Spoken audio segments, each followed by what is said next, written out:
인생을 살아가면서 때때로 유혹과 시험을 만나게 됩니다. 그런데 언제 유혹이나 시험이 올까요? 어려울 때 주로 오나요? 아니면은 잘 나갈 때 올까요? 어떤 질문을 하면은 두 가지 중에 하나를 택하라고 그러면은 대부분 하나를 택하거든요. 그런데 정답은 그게 아닐 수도 있다는 걸 생각해야 합니다. 항상 언제나 유혹이 없고 또 어려움이 닥쳐올 수 있습니다. 언제나 올 수 있기 때문에 이 점을 생각해 보면은 지속적인 자기 관리가 필요합니다. 어떤 상황이나 내가 잘하고 있는지 객관적으로 파악할 수 있는 점검표를 만들어 놓고 점검해 보는 것도 좋은 방법이라고 생각합니다. 가족들과 잘 지내고 있는가? 이렇게 일주일에 한 번씩 쳐다보면 가까운 어른들께 전화도 하고 이렇게 할 건데 이게 그냥 지나가니까 한 달 가고 그렇게 하다 보면 6개월 가서 명절 때가 다 됐는데 또 전화하려니까 막상 그렇고 이렇게 지내가는 것 같습니다. 위기 대응을 잘하면은 생명을 구할 수 있지만 잘 못하면 살릴 수 있는 생명도 죽게 만들기도 합니다. 며칠 전에 뉴스를 보니까 초코파이를 통째로 먹고는 기도가 막혀서 죽은 아이가 있습니다. 어머니도 정신지체 장애인이어서 적절하게 대응하지 못한 게 원인인 것 같습니다. 그러니까 자기 상식으로 손발을 따고 막 이렇게 한 거죠. 기도가 막혔는데. 그래서 할머니가 와서 보니까 119 신고를 그때서 했는데 이미 죽어 있었다고. 건강을 지키는 것과 마찬가지로 유혹에서도 자신을 지키고 영적인 건강을 유지하려는 노력이 필요합니다. 중국 전국시대에 유명한 편작이라는 의사가 있습니다. 중국의 유명한 의사 그러면은 화타, 그 다음 편작, 이렇게 이야기하는데, 삼형제가 모두 다 의사였습니다. 편작이 막내인데, 이 편작이 명의로 이름이 났습니다. 그 이유가 난치병이든 죽어가던 사람도 편작이 가서 손을 대기만 하면은 살아났기 때문에 명의로 소문이 났습니다. 그런데 한날 왕이 묻습니다. 형제가 3명인데 누가 명이냐? 3명 중에서 누가 잘 보냐? 그랬더니 장형, 맏형이 가장 잘하고 둘째 형이 2번째고 자기가 명의 순서로 따지면, 형제 순으로 따지면은 잘하는 의사 3번째라고. 이름은 자기가 굉장히 잘 유명한 사람이지만 그 이유를 물었더니 첫째 형은 지나가는 사람, 온 사람 얼굴만 보고는 진단을 잘하는 거죠. 이게 뭐가 문제 있다. 그래서 원인을 밝혀서 원인 치유를 해주는 거죠. 그래서 병이 생기기 전에, 아프다고 소리치기 전에 치료를 해주니까 이 사람이 더 명의라고. 그 다음 둘째 형은 병 초기에 잡아준다고. 병이 들어서 찾아오면은 그 병을 더 중병이 되지 않게 그렇게 잘 고쳐주는데, 자기는 첫 번째, 2번째 단계 다 놓치고 완전히 숨이 꼴깍꼴깍 넘어가는 사람, 이런 사람들만 고쳐주기 때문에 3번째라고 그렇게 이야기를 합니다. 이렇게 보면 감사하는 것도 좀 대입할 수 있겠다, 그런 생각을 해봤습니다. 암에 걸려서 치료받고 다 망했던 데서 회복되고 나서 감사하는 것보다 오늘 내가 암에 걸리지 않아서 더 감사하고 망하지 않아서 더 감사해야겠다 이런 생각을 해보았습니다. 물론 평균적인 상황과 비교하기도 하지만 최악을 생각하고 그렇게 않게 도우신 하나님을 찬양하는 게 필요합니다. 건강도 예방이 중요하듯이 모든 분야에서 문제가 발생하지 않게 하는 예방이 더 중요합니다. 예방이 더 중요한 줄은 진작 알지만 예방을 깊이 생각하고 그 전에 미리 운동하고 미리 대비하고 불나기 전에 준비를 잘 해놓고 이런 게 쉽지 않은 거죠. 왜냐하면 그거 하는 것은 표시가 안 나거든요. 사고가 나기 전까지는 전혀 표시가 안 나기 때문에 돈을 투자한 게 효과가 전혀 모르는 거죠. 그렇지만 끝나고 나서 집에 불이 나고 나서 새로 건축을 하는 것은 불나기 전, 불났을 때, 불나고 나서 하고 그 다음에 새로 건축하고 나서 이건 눈에 쫙 보이잖아요. 그래서 눈에 보이는 걸 너무 관심을 많이 가지면은 사고 나고 나서 후회하기가 쉬운 거죠. 목회도 예방 목회다 중요하다.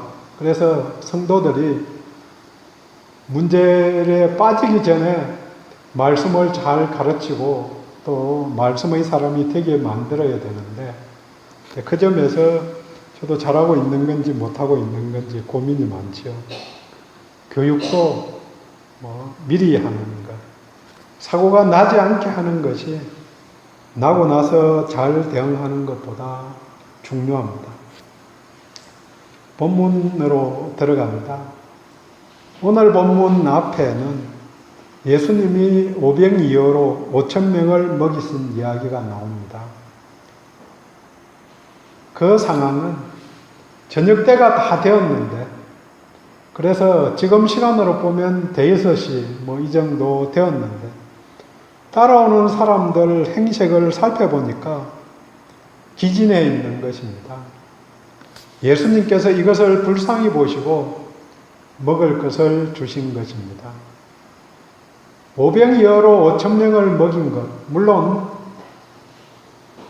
작년 남자들만 5,000명이라고 그랬으니까 모든 사람들을 생각하면 또 다른 구절들에 보면 어린애가 오병이어를 들고 왔으니까 애들과 여자들을 생각해 보면은 훨씬 많았던 거지요. 근데 이 이적이 중요한 것은 첫 번째는 메시아가 오면은 하늘에서 만나가 내려질 것이다.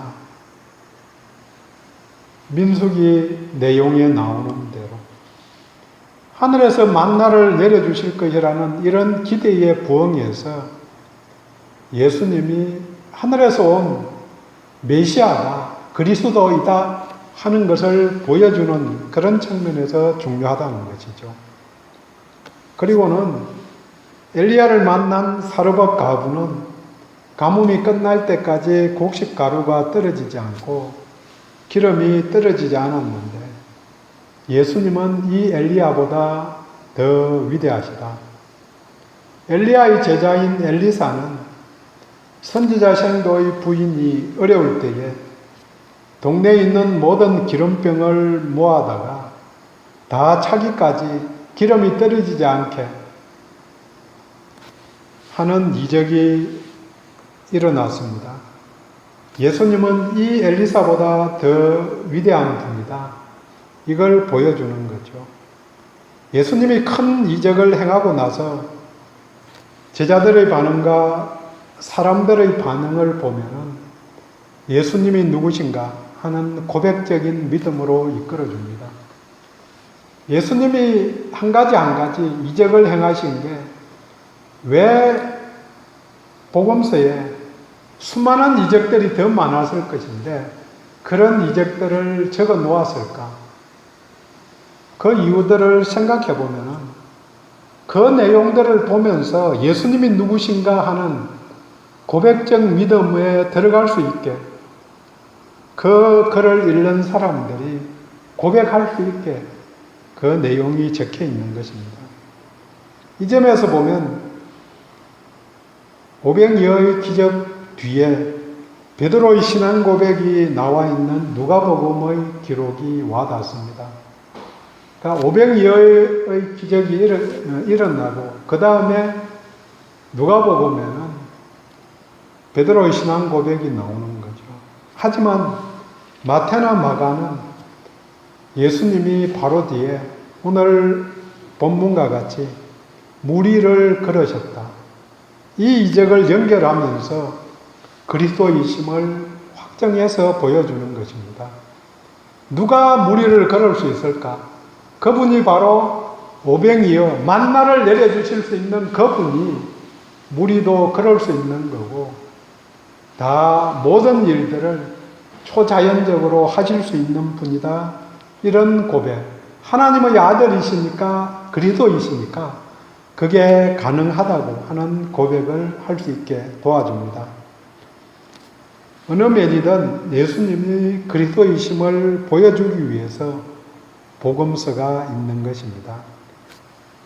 오늘 본문은 오병이어의 이적이 있은 후에 밤늦게 예수님은 홀로 기도하러 가시고 제자들은 배를 저 건너편으로 이동합니다.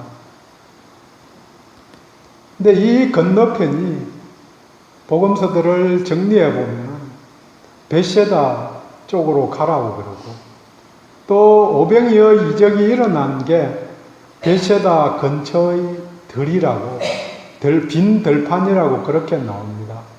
그래서 학자들은 벳세다에서 벳세다로 가라는 게 말이 되냐? 말이 안 되면 뭐냐? 두 개의 벳세다가 있다는 거죠. 그래서 빈 들판 옆에 있는 북쪽의 벳세다에서 서쪽이나 동쪽의 벳세다로 배를 타고 아니면 군중들은 걸어서 가는 거죠. 성경에는 동일한 지명이 많이 나오죠. 여러 번 말씀드렸듯이 베다니, 그 베다니가 두 군데 있거든요.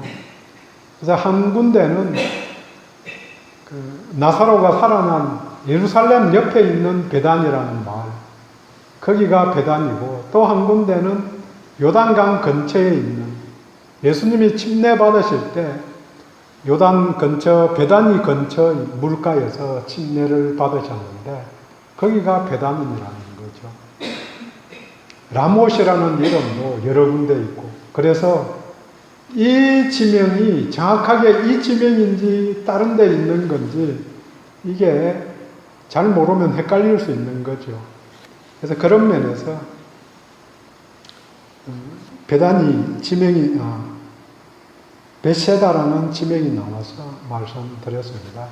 벳세다는 어부의 집이라고 이름 이게 집이고 그 다음 세다는 고기, 어부, 뭐 이런 그런 단어이기 때문에 그래도 벳엘 할 때 벳이 집이고 그 다음 엘은 하나님이고 그래서 하나님의 집 이런 식으로 이름이 처음에 집, 어부, 뭐 고기 이런 의미가 있는 곳입니다. 그래서 유적지로 지금 가보면은 베드로의 집이라고 그렇게 말해지는 진짜 베드로가 살았는지 뭐 그거는 관계없이 그 동네에 발굴을 해보니까 어부들이 나오고 이런저런 추 이런 것도 나오고 하는 집이 있기 때문에 어부의 집, 베드로의 집 이런 데가 있습니다. 밤늦게 예수님은 홀로 기도하러 가시고 제자들은 배를 저 건너편으로 이동합니다. 그런데 제자들의 배가 한 5km 왔는데 바람이 불어오기 시작합니다. 풍랑이 거세지자 제자들은 더 힘들게 노를 젓습니다. 바람이 배가 가는 길을 거스를 때 방해할 때에 어떻게 해야 되는가? 본문을 통해서 함께 배울 수 있기를 원합니다. 우리는 성경에서 예수님을 봐야 합니다. 하나님을 봐야 합니다. 물론 성경을 통해서 우리가 어떻게 해야 되는지 하는 적용을 볼 수도 있습니다. 그 전에 내가 뭘 해야 되겠다 하는 걸 보기 전에 예수님이 하나님이 어떠신 분인가를 먼저 아는 게 필요합니다. 이걸 모르고 그냥 내가 뭘 해야 되겠다고만 생각하면은 규칙주의, 율법주의자로 가기가 굉장히 쉽습니다. 하나님을 보고 하나님이 어떤 분이신가 알아야, 그래서 그분이 무엇을 하셨는지 연결해서 봐야 내가 뭘 해야 되는지 구체적으로 적용할 수 있습니다. 하나님을 드러낸 이게 성경의 기록 이유입니다. 우리가 무엇을 행하기에 앞서 주님이 누구신가를 알아야 합니다. 알고 믿어야 합니다. 히브리서 12장 2절 잘 외우는 구절입니다. 믿음의 주요 온전케 하시는 이인 예수를 바라보자. 예수를 바라볼 때에 예수를 닮아갈 수 있습니다. 우리들의 기준이 나보다 조금 나은 사람, 이 사람을 닮아가는 게 목표가 절대 아닙니다. 그러면은 교회 와서 목사를 따라가려고 하면은 목사가 넘어지면 교회가 통째로 넘어지는 겁니다. 장로를 바라보고 가면은 또 신앙의 위인이라고 책 쓴 사람 따라가면은 그 책 쓴 사람 넘어질 때에, 물론 안 넘어지기는 사람도 훨씬 많지만 문제가 있을 때에 같이 문제가 발생하는 거죠. 따라갈 수 있는 그 사람 따라가면 좀 쉽지만 좀 더 목표를 높여서 예수님을 따라가려고 할 때에 다른 사람들보다 훨씬 나은 데까지 접근할 수 있는 거죠. 본문에서와 같이 오병이어의 이적을 행한 성공적인 사역의 뒤이든 아니면 실패한 것 같은 사역 뒤이든 계속해서 우리는 앞으로 나아가려는데 바람이 거스를 때가 있습니다. 이제 무엇을 해야 하는가? 제자들은 열심히 힘겹게 노를 저었습니다. 하지만 바람이 거스를 때 첫째, 기도하시는 예수님을 봐야 합니다. 성공적인 사역을 마치자마자 예수님은 제자들을 독려해서 즉시 그곳을 벗어납니다. 45절, 즉시 제자들을 제쳐가사, 특별히 뭐 할 일이 뭘 해야 된다, 다음에 일이 기다리고 있으니까 빨리 가야 된다, 이런 내용이 전혀 아니라는 거죠. 예수님은 기도하러 가시고 제자들은 미리 가서 기다리고 있더라. 그러면서 그냥 천천히 놀다가 가도 된다, 이렇게 이야기해도 되는데 그게 아니고 즉시 재촉해서 보냅니다. 성공한 뒤에 떠나기가 쉽지 않습니다. 그 자리에 머물러 있으면 머물러 있을수록 떠나기가 더 쉽지 않습니다. 하지만 그때 다시 근본으로 돌아가려는 노력이 필요합니다. 박수 칠 때 떠나는 게 필요하죠. 46절, 예수님은 기도하러 산에 가셨습니다. 열광적인 군중과 확실하게 분리하여 하나님 앞에 자신을 세운 것입니다. 여기에 실패하면 혼자의 허무감과 외로움에 빠져들게 됩니다. 많은 잘 나가는 연예인들이 우울증에 걸리고 자살하는 이유가 여기에 있다고 이야기합니다. 연극이 끝나고 난 뒤에 혼자서 객석에 남아 조명이 꺼진 무대를 본 적이 있습니까? 음악 소리도 분주히 돌아가던 셔터도 이젠 다 멈춘 채 무대 위엔 정적만이 남아있죠. 어둠만이 흐르고 있죠. 고독만이 흐르고 있죠. 기억하실지 모르겠습니다. 1980년 MBC 대학가요제 은상곡인 연극이 끝나고 난 뒤에 곡의 가사 도입부입니다. 잘 나갈 때 그 자리에 있으면 거기에 젖어들게 되는 게 당연하죠. 또 한 가지는 오병이어 사역 뒤에 붙인 말씀인데 요한복음 6장 15절 말씀입니다. 그러므로 예수께서 그들이 와서 자기를 억지로 붙들어 임금으로 삼으려는 줄 아시고 다시 혼자 산으로 떠나가시리나. 예수님이 메시아같이 보이니까 이적을 누가 5,000명을 먹일 수 있겠습니까? 빈손인데. 이걸 보니까 이 사람 왕이 되면 잘 되겠다. 그런 생각이 당연히 드는 거죠. 이 사람을 우리의 최고 지도자로 삼아서 잘 먹고 잘 살자. 이게 백성들의 마음이죠. 그리스도이시니까 그들의 바람대로 억지로 왕으로 세우려 하는 움직임이 눈에 보였습니다. 그것을 보시고는 그들이 바라는 왕상, 메시아상과 예수님이 가야 될 길이 달랐다는 거죠. 그 길을 가면은 벗어나기가 쉽지 않은 거죠. 그것을 보시고는 홀연히 기도하러 들어가신 것입니다. 마태복음 26장 41절에 예수님이 말씀하십니다. 시험에 들지 않게 깨어 기도하라. 십자가를 지시기 전에 하신 말씀이지만 잘 될 때에도 기도해야 합니다. 그래야 원점을 잡을 수 있습니다. 물론 상황이 나쁠 때에는 더 기도해야 합니다. 제자들은 예수님의 재촉에 정신없이 그 자리를 떠나서 빨리 가려는 생각에 노를 젓는 일에 몰두했을 것입니다. 하지만 그들의 입으로는 오늘 한 성공담을 나누었을 것입니다. 야, 참 대단하다. 우리가 예수님을 따라가기로 굉장히 잘했다. 어느 동네 사투리로 억수로 잘했다. 그렇게 생각하면서 기쁜 마음으로 노를 저어가고 있었을 것입니다. 그래서 힘도 안 들게 그렇게 갔을 것입니다. 이 와중에 기도할 생각은 하지 않았을 것입니다. 예수님이 기도하셨듯이 기도해야 합니다. 초심을 잃지 말아야 합니다. 초심, 그러니까 초심을 잃지 말자. 그 다음에 한결같이 마지막으로는 끝까지 잘하자. 그래서 관점이 조금씩 다르죠.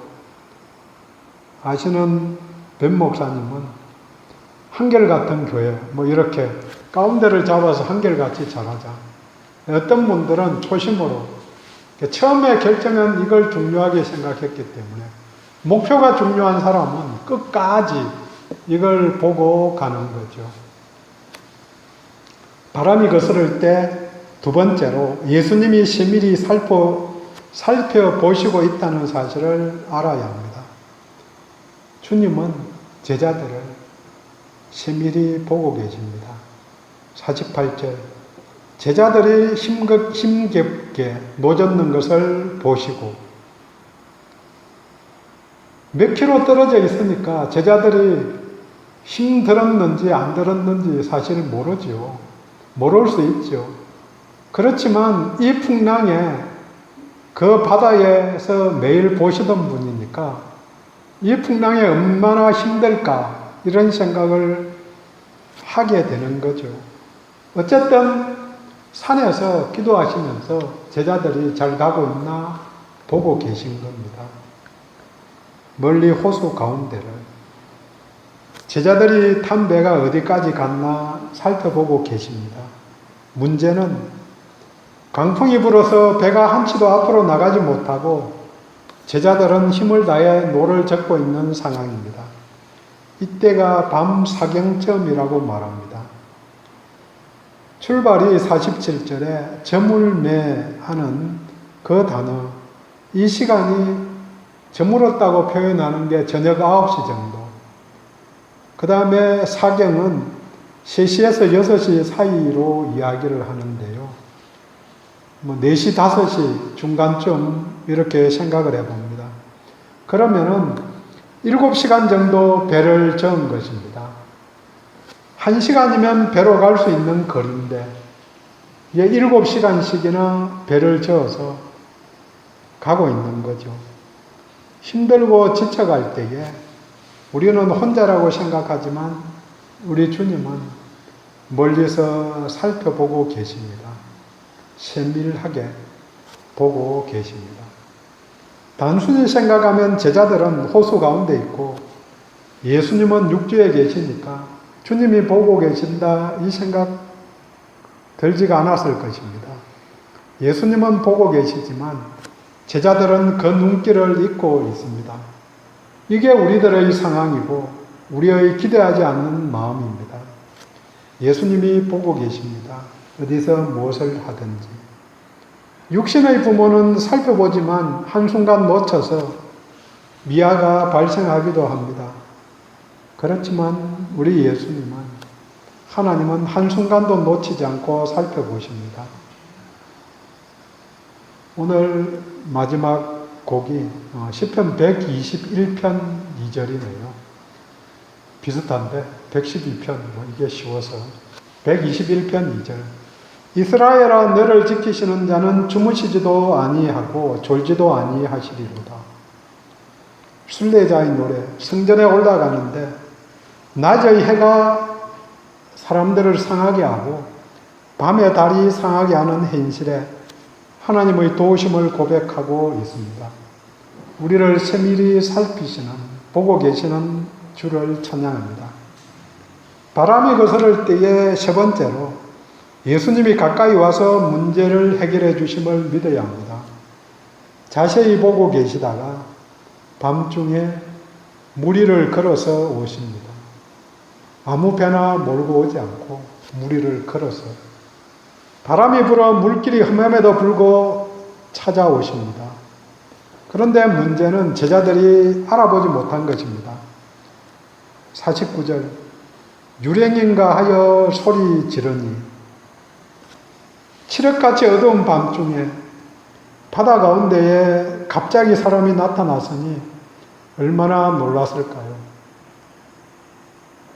어둠 속에 들어가면 지금은 깊은 어둠을 만나기조차 쉽지 않습니다. 어디든지 불빛이 있으니까요. 그렇지만 깊은 산중에 들어가면 오로지 별빛만 보이는, 달빛만 보이는 동네가 있기도 하죠. 그런데 그때 그 시절에는 멀리서 마을에 불 꺼지지 않는 집 혹시 있다면 저녁 새벽이니까 집들도 깜깜한 것입니다. 배에 호롱불을 켤 수가 없는 거죠. 켰다 해도 풍당에 다 꺼지게 되어 있는데 적당히 별만 보면서 바람 방향을 잡아서 가고 있는데 아무것도 없는데 그 상황 속에 사람 같은 행체가 물 위에, 그것도 물 위에 나타났다는 거죠. 안 놀라면 사람이 아닌 거죠. 얼마나 놀랐을까. 간이 떨어진다. 그 표현이 딱 맞는 거죠. 50절에 그들이 다 예수를 보고 놀랍니다. 모두 다 하나 같은 반응입니다. 이때 예수님이 말씀하십니다. 50절 안심하라. 내니 두려워 말라. 나다. 두려워하지 말라. 음성을 듣고는 큰 한숨을 내쉬었을 것입니다. 괜히 놀랐네. 살아가면서 두려움이 생길 수 있습니다. 그러나 그대로 있으면 안 됩니다. 예수 이름으로, 전능자의 이름으로 물리쳐야 합니다. 내가 함께 있다, 두려워 말라, 안심하라, 이렇게 오늘도 말씀하십니다. 예수님은 절망을 은혜로 바꾸시는 분입니다. 제자들은 놀라서 소리 지르고 두려워했는데 또 풍랑 때문에 오도 가도 못하고 이제 빠져 죽는구나, 이렇게 걱정하고 있는데 주님이 배 위로 올라오시자 모든 것이 평정됩니다. 이게 은혜입니다. 절망에서 평안으로, 고통에서 즐거움으로 모든 수고와 짐을 내려놓을 수 있게 되었습니다. 바람이 잠잠해졌습니다. 그런데 제자들에게 무엇이 문제일까요? 계속 이야기를 했지만 지극히 당연한 반응입니다. 예수님이 먼저 가 있으라고 그래서 배를 타고 이동했고 바람이 불어도 열심히 노를 저었습니다. 밤중에 사람이 물 위에 걸어오니까 귀신인 줄 알고 놀란 게 정상적인 반응이죠. 잘못한 게 없어 보이는데 성경의 평가는 다릅니다. 믿음을 보이지 못했다고 평가합니다. 52절에 그들이 거떡대시던 일을 기억하지 못하고 오병이어의 기적이 그날 낮에 있었는데 메시아 되심을 적극적으로 잊어버렸다는 평가입니다. 덧붙여서 도리어 그 마음이 둔하여졌습니다. 둔해진 마음, 영적으로 둔감한 불감증에 걸린 것입니다.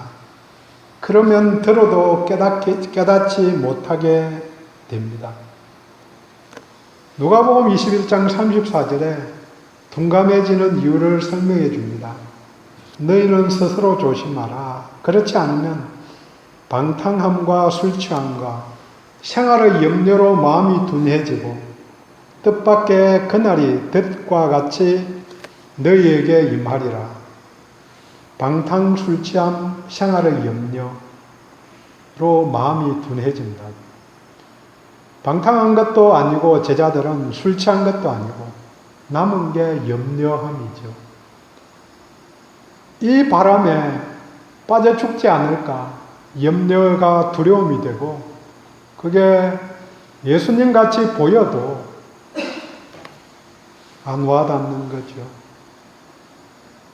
우리들도 염려가, 방탕함이, 또 술 취함이 예수님의 말씀에 반응하지 못하게, 나아가지 못하게 만듭니다.